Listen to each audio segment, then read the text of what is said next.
You're listening to the Faith and Business Podcast with me, your host, Elle Edwards, from the Faith and Business Playground, here with Bible-friendly brain gymnastics to help make your day-to-day life and business more delightful.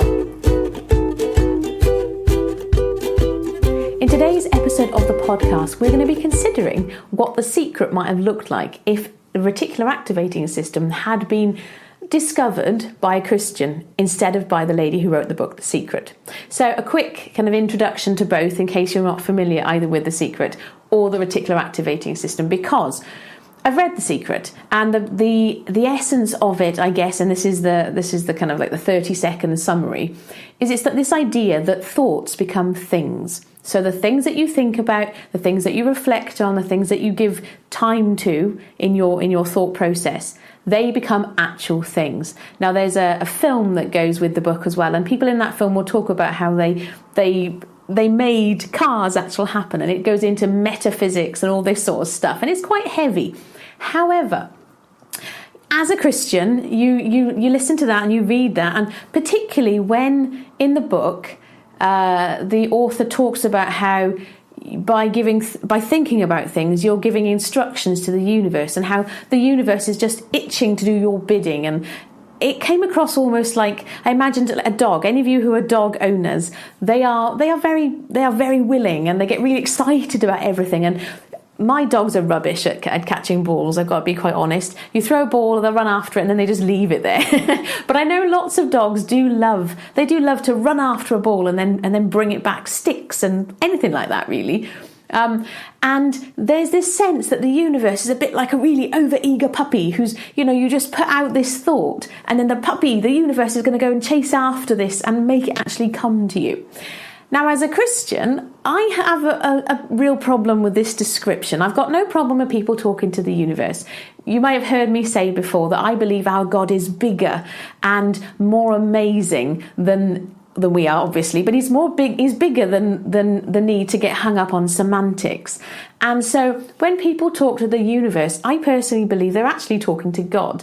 They won't have the same level of peace maybe that you would get when you talk to God, because they're not acknowledging God as their creator yet.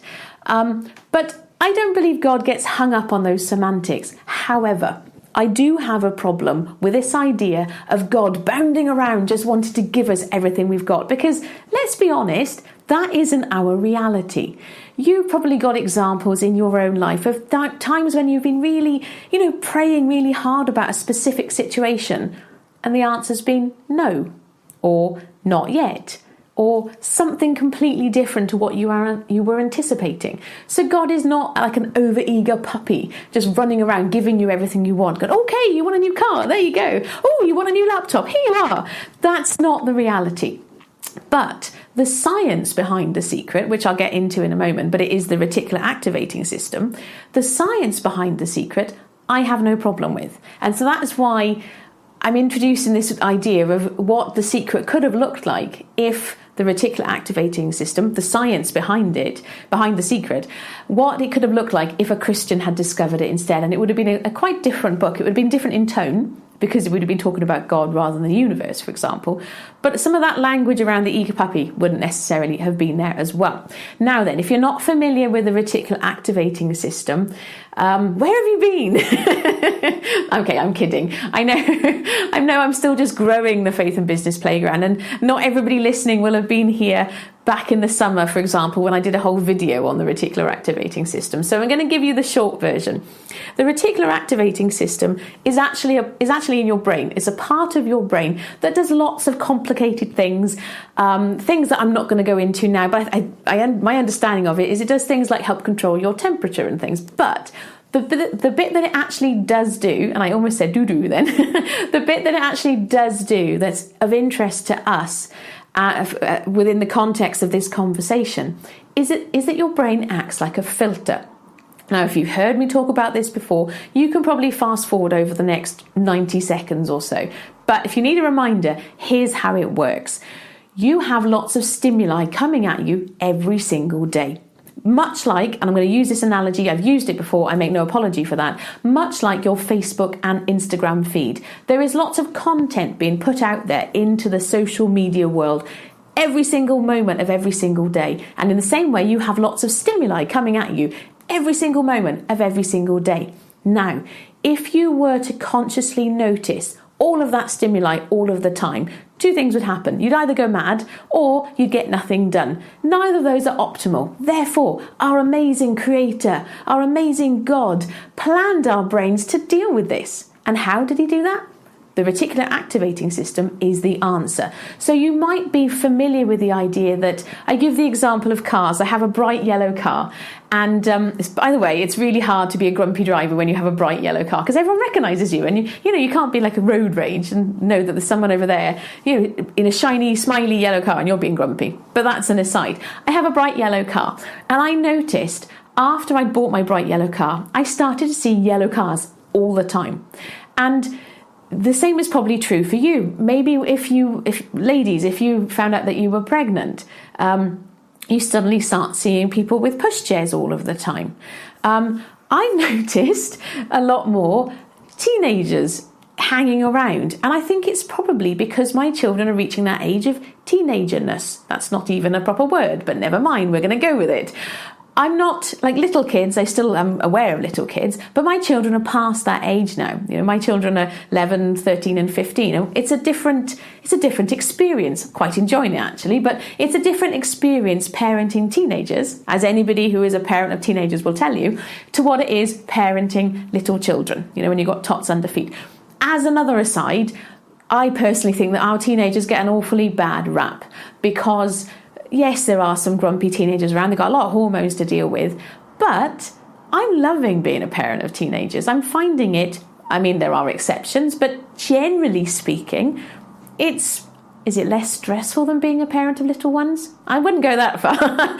But it's not as horrific an experience most of the time as I was anticipating it might be. However, I notice teenagers a lot more. So like when I'm out walking the dog, for example, teenagers and young people, I'm going to say, some of them probably are slightly older than teens, but anyway, when I'm out walking the dogs, for example, I see them quite a lot. And I notice, because I pay attention to people, I like noticing when they're doing lovely things, because probably I am aware of the bad rap that our teenagers get.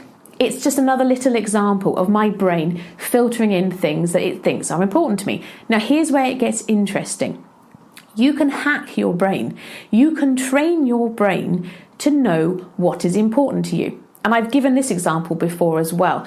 The Facebook news feed, the Instagram feed, the things that you click a double tap on Instagram, or the things that you like on Facebook or love or interact with in some way, when you leave comments, you will start to see more of that content, either from that particular person or along a similar theme.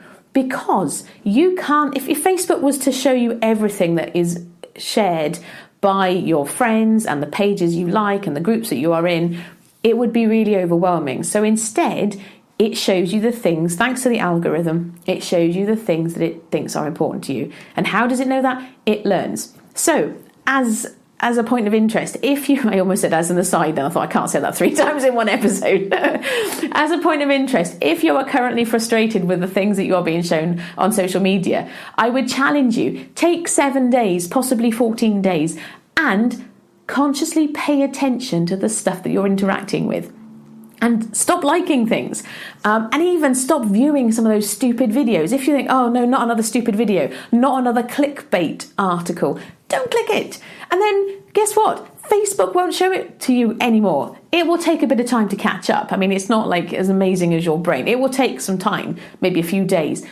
But the algorithm will learn, and your brain is the same. So my classic example of this is the slug.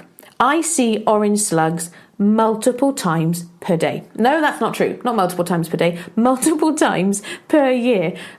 My brain got distracted there. See, this is what happens. Our brains, there's so much going on. All it took then, this is related, it's actually connected to it. All it took then for me to lose my train of thought was I record these podcast episodes on an app on my phone. And I've got like a little lapel mic that plugs in, so the sound quality is decent. But After a few moments, and I'm looking at the time here, apparently after about 8 minutes, the screen goes blank if you haven't touched on it. And I wanted to make sure that it was still recording, and so I had to unlock my phone. And that's all it took. See, so can you imagine if you were to consciously notice, if you were to consciously be aware of all of the stimuli in your day? It would be impossible. So here's how you hack your brain.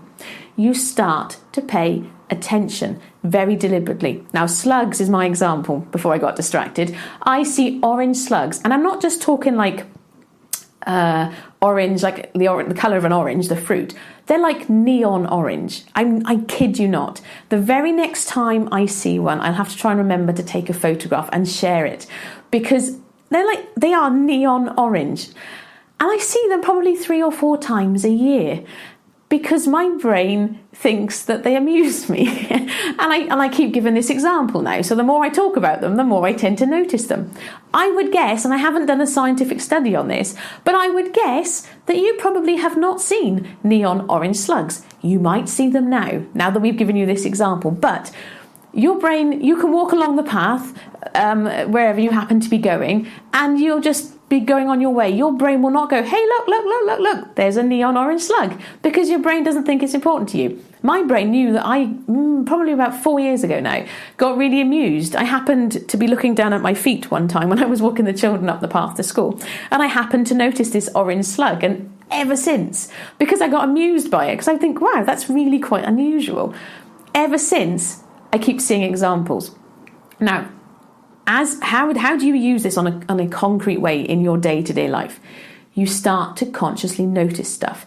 Even if you have to set a reminder on your phone, and I know this sounds basic, but it will help, because if you're not the kind of person who naturally sees things that make you smile, and incidentally, that naturally piece, like I am an irrepressible silver lining spotter. My 3-word phrase that I've shared with you before, but at least. It happens because my brain now filters in those examples. So I don't necessarily, this idea of nature versus nurture. Yes, we are all, made up of chromosomes and the way they're put together. And I was listening to an interesting debate so there's been some research into fat kids versus thin kids, and is it a gene and all this sort of nonsense. And as a curvy girl, I've got to tell you, I am personally on that, yes, it is definitely genetics. I mean, sure, if I eat too much food, I will get fatter. But, so it's a balance, However, there's definitely a gene for this. But in one sense, it doesn't really matter what the genetics are that you are given. You can then be nurtured in the way that you do stuff on a day-to-day basis. You can change what is your natural state or your natural personality type.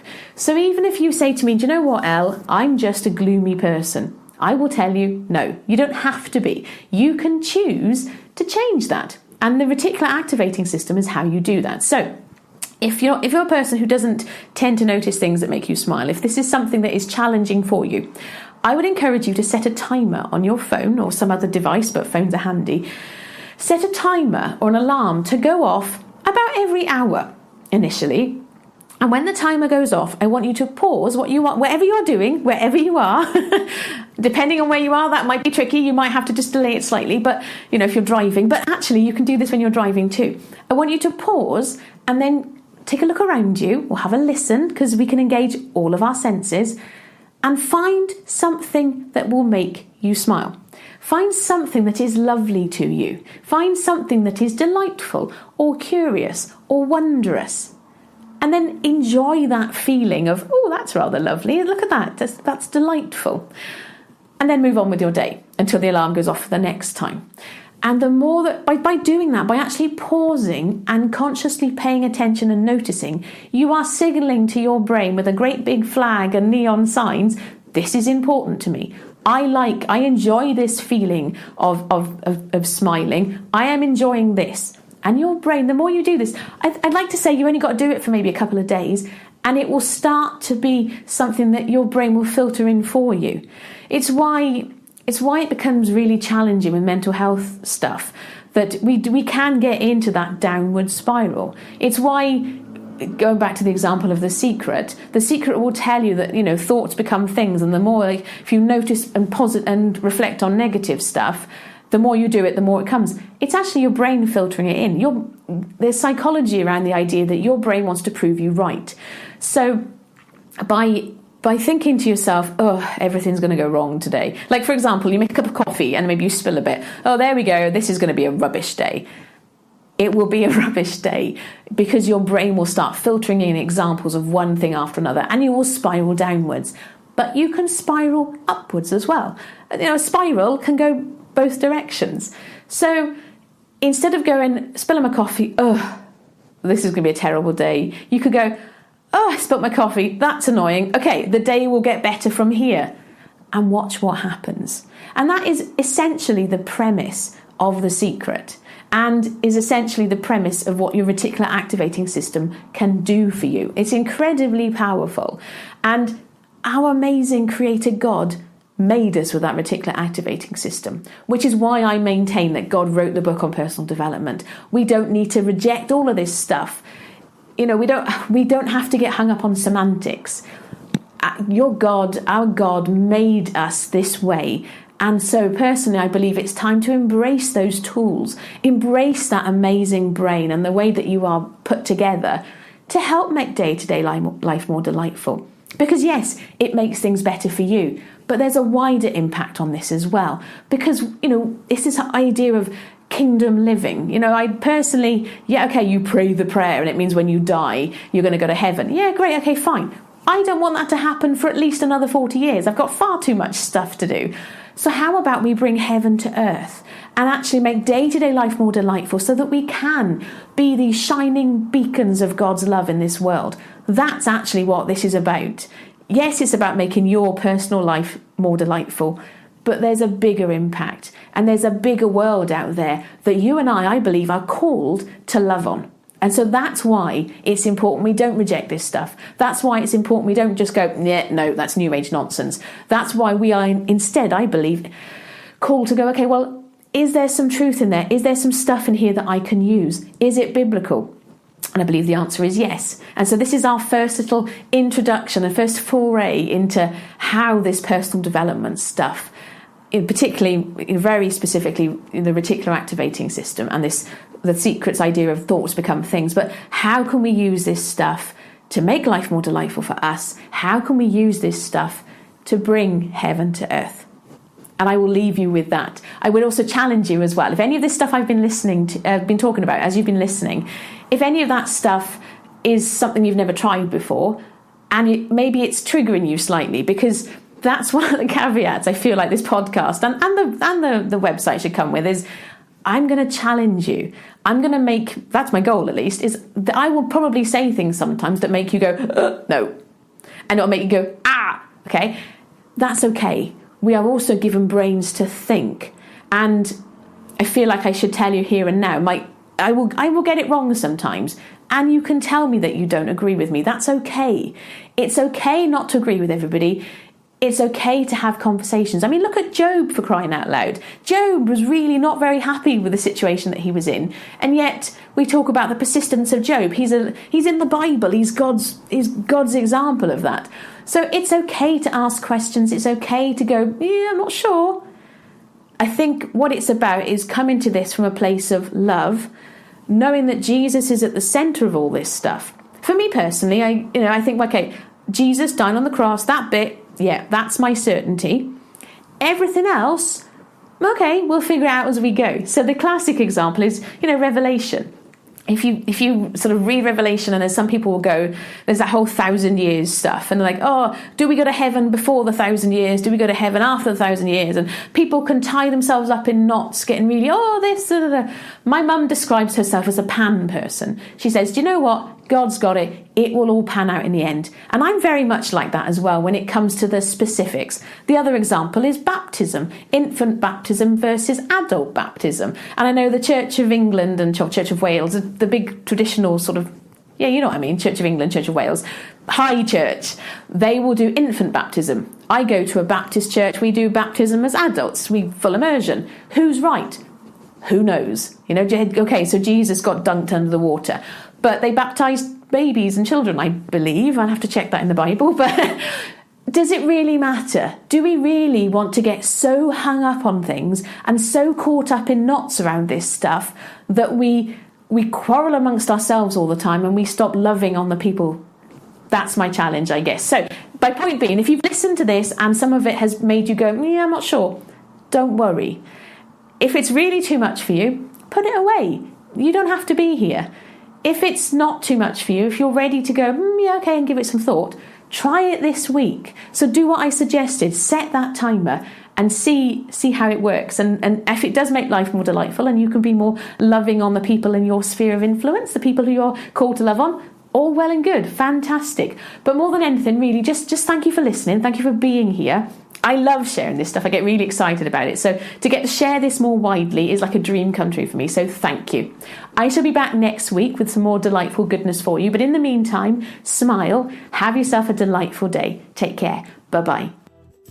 Thank you for joining me for this episode of the Faith and Business Podcast. If you enjoyed this episode, please do subscribe. Or for more Bible-friendly brain gymnastics directly to your inbox, come on over to thefaithandbusinessplayground.com. That's faithandbusinessplayground.com.